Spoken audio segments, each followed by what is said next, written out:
Miss, Miss, Miss, excuse me, question for you. Paano po tayo yumaman? Paano po? Paano po tayo yumaman? Ay, sorry po, staff lang po ako. Pero andun po yung CEO po namin. CEO nyo, ma'am? Yes. Okay lang po ba? Punta natin. Okay. Tara po. Sino dito, madam? Andito po si sir. Ito po nasa left side. Yes.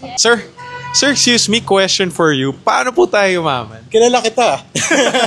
Ano po ba yung business natin, sir? Kilala mo si Miguelitos Ice Cream? Mga nasa malls mo. Yes, that's correct. Kayo po yun, sir. Alam nyo naman po, nag-interview tayo ng mga business owners or mga successful people sa buong Pilipinas. Baka pwede kayo naman po dito sa channel natin. Pwede sa office? Okay lang, sir. Okay lang po. Sige po. Tara. Grabe, sir. Ang ganda ng office nyo, no, sir? Tanong ko lang, sir, ilang years na po tayo sa ice cream industry? 24 years na kami. Actually, interesting story is every anniversary namin, birthday ko din. Wow, grabe, sir. Pangalan niyo po ba is Miguel? Yes, my name is Miguel Aman. So, kailan po natin nakuha yung first million natin? If I'm not mistaken, siguro around 20 or 21 years old. Sir, ang bata niyo pa. Pero not with Miguelitos Ice Cream. I have a barbershop business din kasi si Brusco Barbers. Sa inyo rin po si Brusco. Yes, I am the owner of Brusco Barbers. Tapos, kayo rin po may-ari ng Miguelitos? I'm a second generation owner na.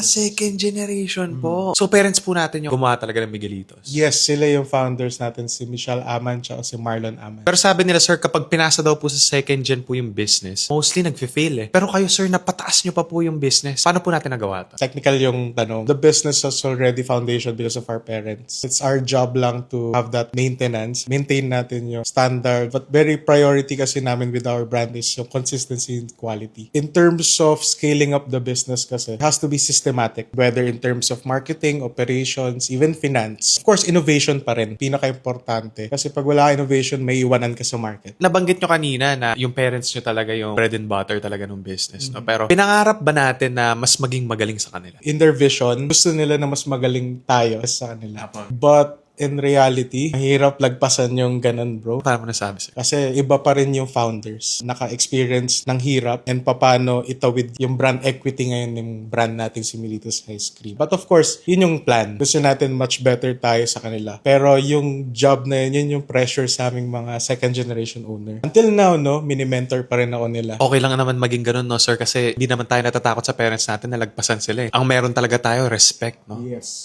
very important yung respect. It's all about mentorship then. I still have a lot to learn. Tama po yun, sir. Ano po ba yung best advice na binigay sa atin ng mga mentor natin or ng parents natin? Here with parents, you start with mom, and I quote, kailangan mabilis ka. Kung hindi, may iwanan ka. Speed is the name of the game. Any industry, I think. And with my dad naman, protektahan mo yung brand mo, but still maintain that quality and consistency ng product natin. Depende pa rin talaga, sir, sa bilis at saka dun sa kalidad na ibibigay natin sa mga customers natin. Importante yun. Wala yan sa ganda ng marketing mo. Kung maganda yung produkto mo, it creates trust sa community, sa consumers natin. And that trust, yun yung nagpapalaki ng brand natin. It becomes your marketing itself, diba? Yes. Pero tanong ko lang, sir, ang dami niyo pong mga competitors pagdating dito sa ice cream industry, no? Dumating ba sa time na natakot tayo sa competition? Not gonna lie, hindi ko iniisip yung competition ngayon. Obviously, with the ice cream market in the Philippines, super competitive. Ang daming bagong brands, ang daming mga malalaking brands. But with us, kasi di namin titignan yung competition, we focus on innovation talaga. What separates us with these existing brands? Ano ba yung kakaiba sa amin? Kaya nga kami, ice cream namin, less sugar, wala kasukal. Also, it's vegan for vegetarian people, lactose intolerant. Since nasa ibang bansa, nasa Middle East, kailangan halal certified. Sa tingin niyo po ba kapag sinimulan niyo yung ice cream business niyo ngayon, kaya niyo pa rin pong palakihin katulad nung dati? Siguro if I have the right tools, mentors, with the right team, I think I can. Like I said, may founders tayo. So yung traditional way of how they scale up the brand, iba na kasi sa akin. I have my own diskarte din. If you're gonna ask me a question to start all over again, 50-50 yan.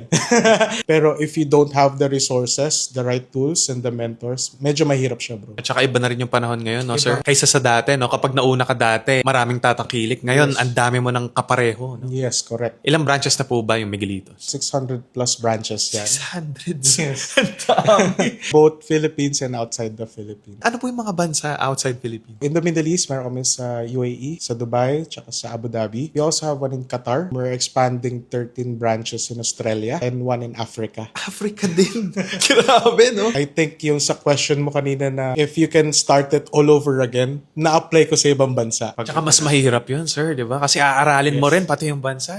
Actually, ang mahirap sa ibang bansa, paperwork's heavy yan. Certification. Especially kung may mga ganito kang claims na 80% less sugar, halal, vegan, kailangan mo ng papel. Proof na vegan to. Walang asukal to. Di ba? Medyo mahirap yun. If you have the resources and the tool and mentors, pwede. Pero kung wala, it's quite hard. Totoo yun, sir, kasi aaralin natin ang sarili natin yun. Mag-trial and error pa tayo. Maraming trial and error. At saka sinabi nyo kanina, sir, na importante talaga yung team sa pag-scale talaga ng business, no? Pero sir, napansin ko, puro Gen Z din yung mga tao dito sa atin, no? Tapos konti na lang din yung mga old school.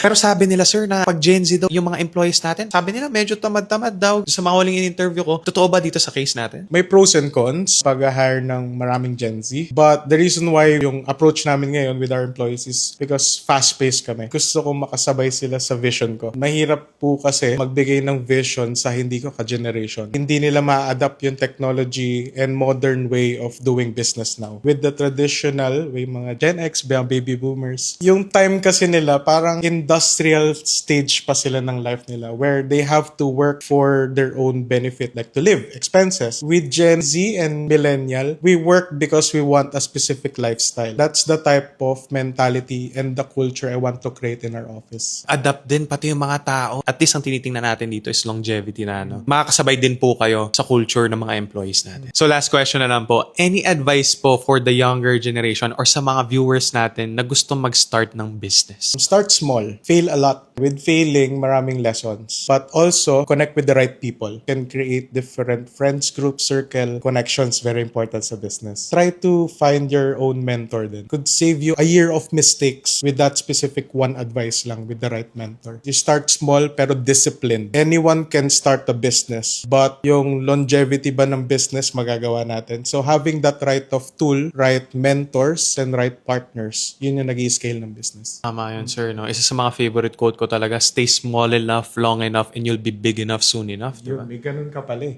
Have a wonderful advice, sir. So thank you so much for your time. Of course, ice cream pa tayo. Oh, sir. Pleasure to meet you.